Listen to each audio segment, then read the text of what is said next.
Last year the government announced a $100 million upgrade to Flinders Street Station. That's partly because it's a great icon of Melbourne and Victoria, but it's also a really important part of our public transport network. It's a station that has more than 26 million passenger trips through it every single year. It's a busy station, it's a grand station, and we're wanting to restore its facade in particular. Our role in the Flinders Street Station project has been to survey and assess the condition of the building, and in particular to investigate the original decoration or paint treatment of the building.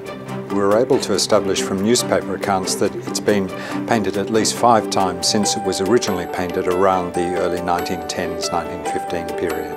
To assist with the analysis, we employed the Grimwaite Centre for Cultural Materials Conservation, which is based at Melbourne University. Their role was primarily to sort out what the inorganic material was in the paint systems, so that that would assist us in establishing what the colours were.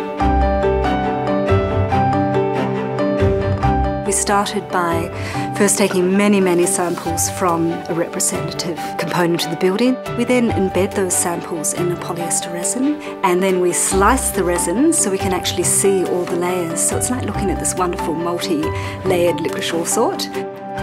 The next stage was to take the samples to Earth Sciences at the University of Melbourne, and we have equipment there called a scanning electron microscope. It's very high resolution, very high magnification. We're able to do an inorganic analysis of the pigment particles.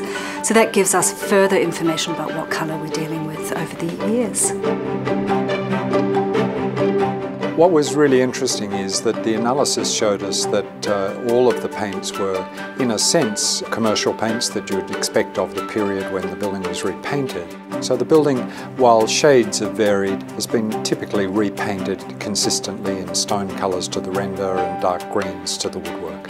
For state-registered buildings, the preference of Heritage Victoria is that the colour schemes be investigated, and if the original colour scheme is found to be important or important to the architecture of the building, typically their preference is that it be repainted in the original scheme. I'm really pleased to announce that part of this restoration of Flinders Street Station involves the repainting of the facade, and that's going to be done in the original 1910 colours that Flinders Street Station was originally painted in.